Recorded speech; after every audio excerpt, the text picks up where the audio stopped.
High বন্ধুরা, আজকে আমি তোমাদের সাথে শেয়ার করব আজকে দুপুরে আমি কি রান্না করেছি আর আমাদের খাবার মেনু কি ছিল। দুপুরের ভোজনটা আজকে কিন্তু খুব স্পেশাল, কারণ আজকে বৃষ্টি স্পেশাল সব কিছু রান্নাবান্না হয়েছে।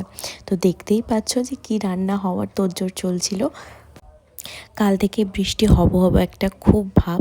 কালকে একটু হয়েছিল, কিন্তু আজকে সেরকমভাবে হচ্ছে না, খুব ঝিরঝিরে হচ্ছে। তাই সবাই মিলে ঠিক করা হলো আজকে খিচুড়ি হোক।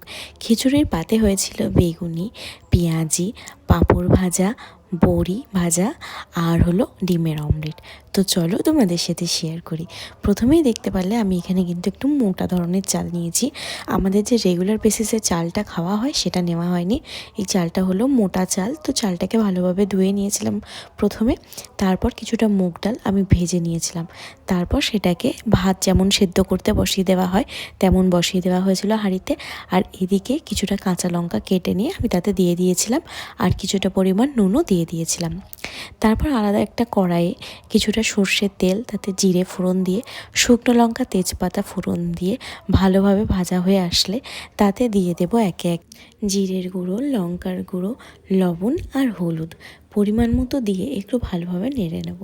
ও হ্যাঁ, এতে কিন্তু একটু আদা কুচিও দিয়েছিলাম।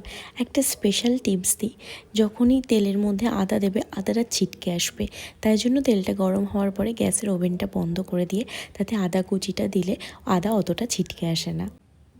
তারপর ভালোভাবে চাল আর ডালটা ফুটে আসলে তাতে ফোড়ন মশলাটা দিয়ে ভালোভাবে আবারও ফুটতে দেব।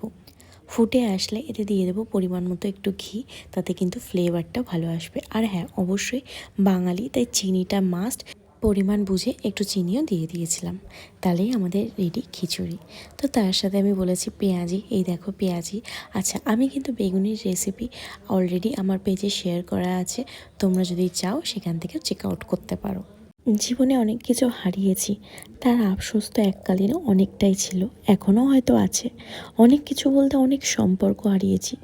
যেমন কিছু মানুষ দূরে সরে গিয়েছে, তেমন কিছু মানুষ তাদের স্বার্থের সাথে নিজেদেরকেও গুটিয়েও নিয়েছে।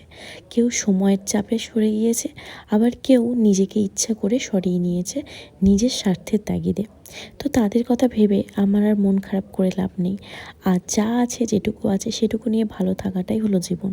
আমি চেষ্টা করি ভালো থাকার, কিন্তু এই যে আশপাশের মানুষের নেতিবাচক কথাবার্তা, নেতিবাচক চিন্তাভাবনা, এগুলো কোথাও না কোথাও আমাকে প্রভাবিত করেই ফেলে। ভাবে অনেক ভালো থাকবো, অনেক ভালো কিছু করব, অনেক মোটিভেটেড হই মাঝে মধ্যে, আবার মোটিভেশন যোগায়ও তোমাদেরকে। কিন্তু কোথাও না কোথাও আমার একটা পিছুটান থেকে যায়, কোথাও না কোথাও আমি ডিমোটিভেটেড হয়ে যাই। তবে চেষ্টা করি নিজেকে এগিয়ে নিয়ে যাওয়ার বা নিজের সাথে ভালো কিছু করার, যাতে করে আমি আমার ভবিষ্যতে যেন বলতে পারি যে হ্যাঁ, আমি নিজে কিছু করেছি। আমি ওই যে বললাম অনেক পুরনো সম্পর্ক হারিয়েছি, তেমন অনেক নতুন সম্পর্ক আমি পেয়েছি। আর আমি মনে করি আমার ভাগ্যে সম্পর্ক যেমন খারাপ, মানে সম্পর্কের খারাপ একটা দিক আছে, তেমন সম্পর্কের ভালো একটা দিকও আমার ভাগ্যে আছে। আমি এটা ট্রুলি বিলিভ করি। আর আমি মনে করি সম্পর্ক যদি গুছিয়ে রাখা যায়, যত্ন করে রাখা যায়, তবে সেই সম্পর্কটাও থাকে আর সেই মানুষগুলোও থাকে। তো যারা সম্পর্ক গুছিয়ে রাখতে জানো না, সম্পর্কের দাম দিতে জানো না, তারা প্লিজ ফেক সম্পর্ক বাদ দিও না। Till the next video, bye.